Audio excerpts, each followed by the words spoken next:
Social media पर channel Mahalakshmi की ओर से आज आपके पास दो ऐसी खबर के साथ।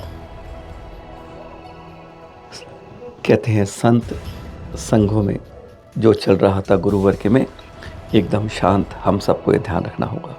और दूसरी बात शुरू कर रहे हैं इसके साथ, जिसने जैनों की रात की नहीं नींद ही नहीं उड़ाई, दिन का चैन नहीं उड़ाया था।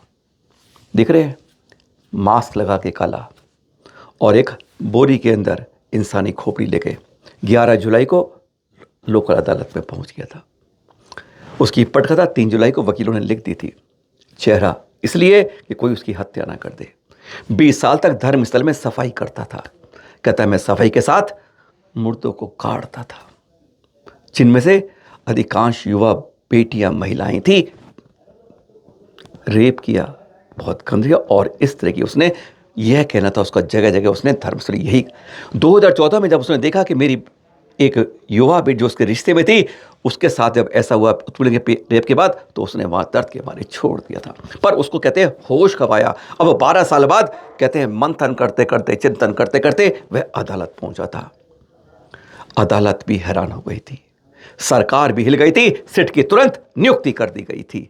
वह दिन आपको याद होगा, इसी नकाब पोश ने जब वह खोपड़ी लेकर आया था अदालत। 800 साल पुराना तीर्थ स्थल डॉक्टर वीरेंद्र हेगड़े के नाम से परंपरा चलती आ रही है। बाहुबली भगवान की खड़कासन प्रतिमा जहां पर है, एक ऐसा जहां पर हजारों लोग आके निःशुल्क रोज पूजन करते हैं, बरसों से चल रहा है, जहां पे सैकड़ों नहीं हजारों लोगों को सहयोग दिया जाता है। वह डॉक्टर वीरेंद्र हेगड़े जी जो कर्नाटक के अंदर भगवान का पर्याय बने हुए हैं। जैनों की बात तो हम कर ही नहीं रहे इस समय। ऐसे गजब के इंसान के शख्स, व्यक्ति, महापुरुष के बारे में जब यह बात आ जाए तो लगता था कहीं ना कहीं कोई समझ नहीं पाया कि जैनों के अंदर यह गहरी चोट कहाँ लेके जाएगी।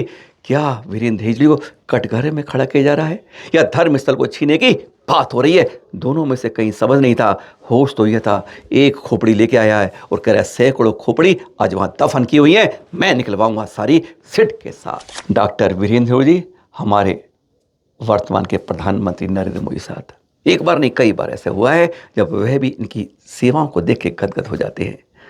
राज्यसभा में सांसद मनोनीत किए गए, लेकिन क्या निशाना किधर मारा गया था, नाम कहीं नहीं आ रहा था। उसे भी नाम नहीं मालूम, जो 20 साल यहां पर नौकरी कर चुका था। लेकिन नकाब में पूरी पुलिस सुरक्षा, नाम चेहरा नहीं खुलेगा, नाम नहीं खुलेगा, आवाज तक उसकी कहीं नहीं दी गई। अब देख रहे हैं वह दृश्य आप, जिसकी एक एक 17 जगह उसने निशानदेही करी कि यहां पर मैंने सैकड़ों को दबाया है। सिट लग गई, पुलिस लग गई, वह चित्र देख रहे हैं और एक एक को मीडिया ने खूब उछाला। विशेषकर जब साइट नंबर 6 पर पहुंचे, वहां से 14 हड्डियां मिली दांत की, और बस आ गया, पकड़ा गया एक, पता नहीं कितनी हड्डियां, चलिए डीएनए होगा, हो रहा था, बताएंगे। साइट नंबर 13 जहां पर उसने कहा था कि कम से कम 60 से ज्यादा और 100 तक के मैंने वहां पर शव दबाए हैं।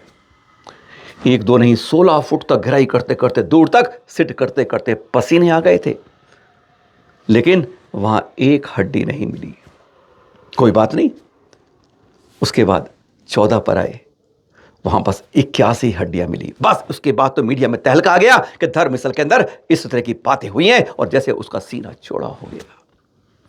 बता रहे थे कि धर्मस्थल में क्या होगा, निशाना किस पर होगा, बहुत कुछ मीडिया में उछाला गया और जैन समाज सन्न में आ गया। कहा अपने तीर्थों को बचाने की बात करते हैं, अपनी संस्कृति बात करते हैं, और यहां पर डॉक्टर वीरेंद्र हेगड़े के उस परंपरावादी 800 साल के उस तीर्थ पर आज यह हो रहा है। पर जैन संतों में, समाज में यह हजम नहीं हो रहा था। दाल में कुछ हल्का सा काला नजर आ रहा था, पर यह नहीं पता। रिपोर्ट आई, 17 की साइट की जांच आई, केवल 2 जगह, एक जगह 14, एक जगह 81 मिली। डीएनए हुआ और मालूम चला कि वह किसी महिला की नहीं थी, किसी पुरुष की थी, और वह भी 2014 की नहीं, कुछ गत वर्ष की थी। पता चला तो वहां पर किसी 2 आदमियों ने सुसाइड किए थे, उनकी ये हड्डियां थी। अब मामला हैरान हो गया, कहानी क्या थी और क्या बन गई। वह कहता रहा कि कहीं ना कहीं गलती हो रही है, कुछ ना हो रही है। मैं एक युवा लड़की की भी यहाँ पर बलात्कार के बाद, वही जिसके कारण मैं निकला था।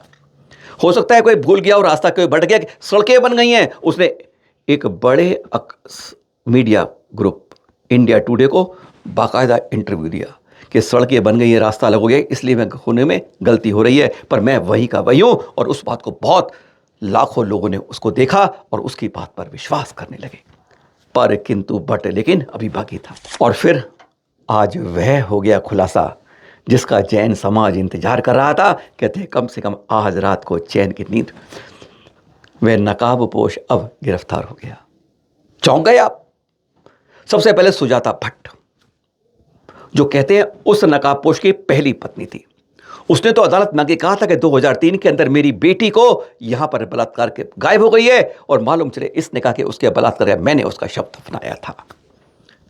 अब बात आ रही है, सुजाता भट्ट ने सबसे पहले बड़ा यू टर्न लिया और सारी बात को कहते खोल की पोल खोल के रख दी। उसने बताया मैं इस नकाबपोश की पहली पत्नी हूं। दूसरा, हमारे संबंध तो बहुत खराब थे, मारपीट करता है मेरे साथ, और हमारी कोई लड़की बच्चा पैदा ही नहीं हुआ। सन्नाटा जो था एकदम फुसफुसाहट में बदल गया। जो बात थी वह रंगत बदल गई और कहानी कहां से कहां पहुंच गई। मालूम चला कि उसका केवल एक लड़की, उस महिला का प्रॉपर्टी का विवाद था। लोगों ने सलाह दी थी ऐसी कहानी बनाएगी तो कम से कम तुझे पैसे मिल जाएंगे और जमीन के बारे में बच जाएगी, और उसने इसने झूठा आरोप इस धर्म स्थल पर लगा दिया। कोई नहीं सोच सकता जिसने सरकार को हिलाने की तैयारी कर ली थी। कर्नाटक के उप मुख्यमंत्री कह रहे हैं हमें कहीं शुरू में साजिश की बू तो आ रही थी। उधर से विपक्ष की पार्टी भाजपा कह रही है कि हमारे सांसद जानबूझ के कीचड़ राजनीति को मत लाएं, तो हकीकत में जैन समाज के ऊपर एक बहुत बड़ा कुठाराघात, एक बड़ा बड़ा षड्यंत्र रचा गया। धर्म स्थल के कब्जा की बात आज सामने आ रही है कि जिस तरह जन्म तीर्थ है इसको किस तरह हड़पा जाए, उसकी एक तरीके से पूरी पटकथा इस तरह शायद लिखी गई। उस आदमी की अभी जांच हो रही है, अभी तो गिरफ्तार हुआ है। हकीकत क्या है यह अभी मालूम चलेगा। पर यह धन्य है डॉक्टर हिरंगड़े, वही सफ़ेद वर्ते में वही सफ़ेद है, लेकिन जिसने सारी रची उसका भी एक बेनकाम होना। अरे हाँ, उस नकाबपोश को देख लीजिए, कम से कम पहली बार आपको दिखा दें गिरफ्तारी के समय। यह है वह शख्स जिसने पूरी की पूरी कहानी अपने दिमाग से क्या फितूर बनाया। कहते हैं आज के अंदर ऐसा भूचाल कहीं नहीं आया जिसमें अदालत भी रह गई, सरकार भी रह गई। कहते हैं हर की चूल्हे हिल गई, और उसने क्या कारनामा बचा, पूरी की पूरी एक झूठ कथा में क्या क्या खेल रचा। और अब ले चलते हैं जैन समाज की दूसरी पटकथा पर। जानते हैं आप, यह पटकथा 16 जुलाई को लिखी गई थी जिज्ञासा समाधान के गुरुवर मुनिषी पुंगव सुधा सागर जी के उस मंच पर। जरा सी गलती से कहते हैं इतना बड़ा पहाड़ बन गया कि एक बार ऐसा लगा कि पूरे संघ के अंदर एक बड़ा भूचाल आ गया। हर साधु ने, हर आरिका ने जैसे बोलना शुरू कर दिया। आखिर बात थी कि अपने पिता के ऊपर जब चोट लगती है तो कहीं ना कहीं बेटी की आवाज निकलती है, चाहे वे ग्रस्त में हो चाहे श्रवण में हो। हकीकत थी, सही थी कि आवाज निकलनी चाहिए। पर लोग इसलिए कह रहे थे कि मुनिवर जिनकी सभा में ऐसा हुआ वो चुप क्यों है। 72 घंटे बाद जब उन्होंने इसका खुलासा किया तो आज यही कहेंगे वह संघ आज भी उस सर्वोच्च है। हम लोग जो कानाफूसी करते हैं, वक्त के नाम पे कमकत बनते हैं और कहते हैं इन मंचों का हम गलत दुरुपयोग करते हैं, आज वह सब एक पहले हाँ एक बार वह सुन लीजिए संतोष पटना जी ने उसका किस तरह इस्तेमाल किया। कहते हैं इस तरह के मामलों को ये जिज्ञासा समाधान जिसने शुरुआत करी इसलिए नहीं सुने। एक बार पहले एक झलक उसकी सुन लीजिए। प्रभु 10 दिनों से नींद नहीं आ रही, चिंता और चिंता बहुत करी है, कैसुआ भी आ गए। हमारी लाइफ में 3 हमारे गुरु। पहले गुरु प्रमाण सागर 30 साल हो गए, जो पहली क्लास में है और पहली क्लास से भी आगे नहीं बढ़ पाए। दूसरे गुरु हमारे विशुद्ध सागर LKG से शुरू हुआ, PhD कर ली, वो महाराजा बन गए। तीसरे गुरु हमारे सुधा सागर के 3 साल हो गए, 3 साल में धक्का ही खा रहे हैं। दे धक्का, गुरु के धक्का और गुरु भाइयों के धक्का। अब हमारी सुनो, अबे हमने एक दिन सुनी कि समाज कुछ नहीं कर सकती, और हे सुधा सागर जा भी सुनो, हनुमान जी अपनी ताकत भूल गए थे, तो जामवंत ने याद कराई थी। थोड़ी देर के लिए हम जामवंत बने जा रहे।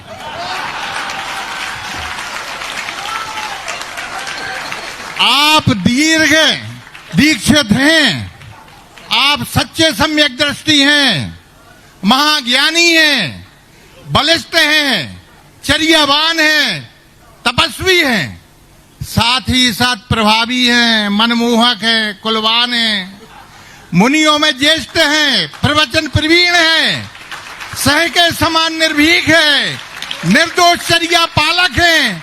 आपकी कीर्ति सर्वज्ञ फैल रही है, इसलिए आप आचार्य के समान हैं। आप में आचार्य के संपूर्ण गुण हैं। व्यवहार दृष्टि से, लोक रीति से एवं आगम से कोई विरोध नहीं है। हम सबके लिए चैलेंज देते हैं, बात काटो हमारी, कौन काट सकता है। जिस प्रकार से शांति सागर जी महाराज को, विमल सागर महाराज को, दादा गुरु ज्ञान सागर महाराज को, विराग सागर जी महाराज को समाज ने उनकी योग्यता के अनुसार उनको आचार्य पद से अलंकृत किया था, और हमारी समग्र समाज की भावना प्रार्थना है कि आप हमारी विनती को स्वीकार करो। अशोकनगर वालों सभी सुनो ध्यान से, और इसका मनन करो, इसका चिंतन करो। और प्रदीप भैया, आचार्य, हम तो हर बात में आचार्य शब्द निकल आता है, और प्रभु एक बात और है जो निवेदन कर रहे हैं कि हमारी अब छोटी जगह उम्र रह गई है, 76-77 के हो गए, ज्यादा से ज्यादा 2-3 साल, और ये 2-3 साल में हम आचार्य पद देखना चाहते हैं। दूसरी बात, एक मिनट, शांत, अरे एक मिनट। अच्छा, एक महाराज जी जा बात तो हो गई कि आचार्य सदा सागर जी महाराज को चतुर्मास जो मुराजी में भाव चाहिए। दूसरी बात, हम आपके कुछ क्षमा चाहूंगा, भगवान भारतवर्ष के सभी मुनियों के लिए नमस्तु। हमारे मुंह से कोई गलत भाषा निकल जाए तो क्षमा करना हमारे लिए छोटी मुंह बड़ी बात। आपके आचार्य समय सागर जी से कहूंगा। और फिर कल गुरुवर मुनि पुंगा सुधा सागर जी ने पूरे इस नाटक का, कहते हैं, पूरे पात्र को सामने कर दिया। उन्होंने अपनी 4 महत्वपूर्ण बातों को सबके सामने स्पष्ट कर दिया। बार बार उन पर हम उंगली उठा रहे थे कि वह क्यों चुप है, क्यों नहीं बोल पा रहे हैं। उन्होंने एक बार में सब कुछ, कहते अगर मुझे उसी समय मालूम होता तो उसी समय टोक दिया होता। मैंने इशारा तो किया था, पर मैं दूसरों की हंसी पर रोक रहा था, पर मैं मुस्कुराना रोक नहीं पाया उनको देखकर। जिसने ये गलत बातें की उसको इसी मंच पर आके क्षमा मांगनी चाहिए। गुरुवर, अरे वह सूर्य का है जिसके ऊपर दीपक दिखाना, अंधेरा दिखाना, कुछ कहा गया था ना, जो उधर थूकने की कोशिश करता है थूक अपने। उन्होंने सब बातें बताई। उन्होंने स्पष्ट कर दिया कि जिज्ञासा समाधान, उस जिज्ञासा समाधान का मंच जिसने अनेकों मंच खोल दिए साधु के पास कि शंका समाधान, प्रश्न सवाल बहुत कर दिए, आज उसके ऊपर ऐसी आंच आई है तो उन्होंने एक बड़ा विराम लगा कर रख दिया कि यह उस रह अब आगे से इस्तेमाल नहीं होगा। और चौथी बड़ी बात जो कही, लोग कहते हैं कि वो आचार्य श्री को, समय सागर जी को मानते, उन्होंने कह दिया हमारे नायक, हमारे आचार्य श्री समय सागर जी थे, हैं और सदा रहेंगे। 4 बातों ने, कहते हैं, पूरे तूफान को और एक बार फिर श्रेष्ठता को श्रेष्ठतम में बनाकर रख दी। सुने एक बार।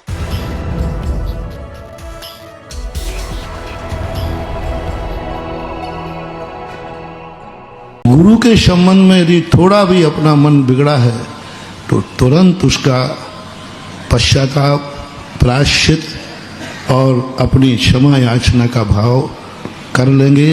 मुझे विश्वास है कि आप इस बात को जल्दी जल्दी, जितने जल्दी आपकी अनुकूलता हो उतने जल्दी आकर जिस मंच से आपको ये चूक हुई है उसी मंच से आकर आपको सुधारना चाहिए, ऐसा मेरा व्यक्तिगत भाव है।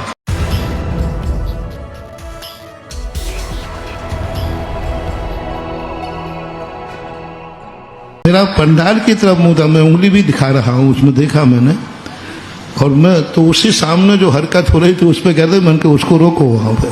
ऐसा जब तक ये बात सारी चर्चाएं चलती रही तो, लेकिन वो शब्द यदि मेरे कान में चला जाता, उपयोग में आ जाता, तो फिर मैं उसी समय रोक देता। कोई बात नहीं, आगे जो है उस स्थिति को आपको अपने आपके कल्याण के लिए कह रहा हूँ। मेरे गुरु पर कोई फर्क नहीं पड़ने वाला। वो तो सूरज थे, उनके ऊपर कितना भी धूल फेंको उससे उनके ऊपर कोई फर्क पड़ने वाला नहीं। सूरज के ऊपर धूल फेंकने से कोई उनको फर्क नहीं पड़ने वाला। ये शब्द भी मैंने नहीं सुने थे। भाई कोई बात नहीं, मेरे लिए तो आप जो कहना हो सो कह लो, मैं बुरा नहीं मानूंगा। हमारे लिए और धक्का कह दो, धक्का खा के महाराज गिर पड़े ये भी कह लो, पर मेरे गुरु के संबंध में मत कहो बस।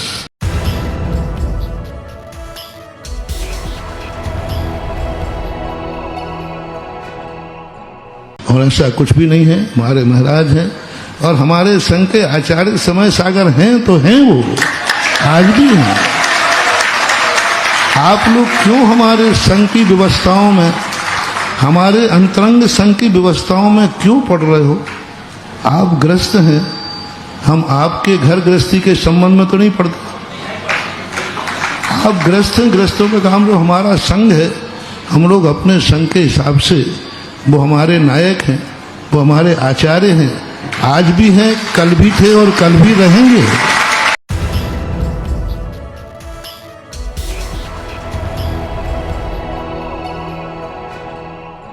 आप लोगों से मैं अब शिक्षा ले लेता हूं, है ना। ये है, कोई भी जिज्ञासा आज के बाद यहां विवादास्पद जिज्ञासाएं नहीं करोगे, कोई भी विवादास्पद जिज्ञासा। मात आगम की करो, स्वाध्याय की करो, कोई सामाजिक सुधार की है तो करो, राष्ट्र के सुधार की है तो करो, कोई रागद्वेषात्मक नहीं, कषायात्मक नहीं, व्यंग्यात्मक नहीं, नाम लेके नहीं। तुम नाम लेकर के करने लगे जिज्ञासा, ये जिज्ञासा का कोई तरीका थोड़ी है। किसी की आलोचना नाम लेकर करना, नाम लेकर कर रहे, तुम्हारा इतना साहस बढ़ने लगा। नहीं, कोई भी जिज्ञासा किसी के आलोचनात्मक नहीं, किसी के नाम से नहीं और कषायात्मक नहीं। जो भी जिज्ञासा होगी शास्त्र से हो, समाज सुधार के लिए हो और राष्ट्र सुधार के लिए हो, उसके लिए ये जिज्ञासा समाधान है। कई लोग, कई दिनों से देख भी रहा था कि कई लोग इसको जिज्ञासा समाधान के मंच को अखाड़ा बनाते हैं और अपनी जिज्ञासा, अपना नाम, अपनी दुनिया में भेजने के लिए, बड़ाई के लिए कुछ इसका प्रयोग कर लेते हैं। अब जो किया वो तो हो गया, आगे के लिए अब किसी को भी किसी प्रकार की जिज्ञासा इस प्रकार की और व्यक्तिगत जिज्ञासाएं न करें, व्यक्तिगत राग देश की जिज्ञासाएं न करें, जगत कल्याणी जिज्ञासाएं होना चाहिए जिसमें सब लोग सुन सकें। और आज देख लीजिए उन नायक के एक चित्र आपके पास, जो आचार्य थे, पूरे संघ के आचार्य हैं और सदा रहेंगे गुरुवर के चरणों में नतमस्तक, और सभी के सबको नमन करते हुए पूरा संघ एक वटवृक्ष है। हम लोगों को बस अपनी जुबान पर अपनी लगाम रखनी होगी। और ये सुबह आज के दृश्य कहते हैं, जब मुनि सुधा सागर जी आपके निरपेक्ष, कोई कहें आप कुछ भी कहें, उन्होंने जब कल यह बात कर दी तो आज कितनी शांति से ये आर हो रहा है, गदगद हो रहे हैं हम देखने वाले भी। और जाते जाते ये दृश्य दिखा दे आपको, माधुरी सबके दिलों की परी। सोमवार को इसका इतिहास सुप्रीम कोर्ट में लिखा जाएगा। कहते हैं वन तारा ने तो तैयारी शुरू कर दी है, यहीं पर उसको वापस लाने के लिए पूरी जैसे पट कतरी दिए चित्र आपको दिखा रहे हैं। बस इंतजार कुछ घंटों का है, कल छुट्टी है और परसों कहते हैं उसको वन तारा से माधुरी को मिलने वाली मुक्ति है। सादर जय जिनेंद्र।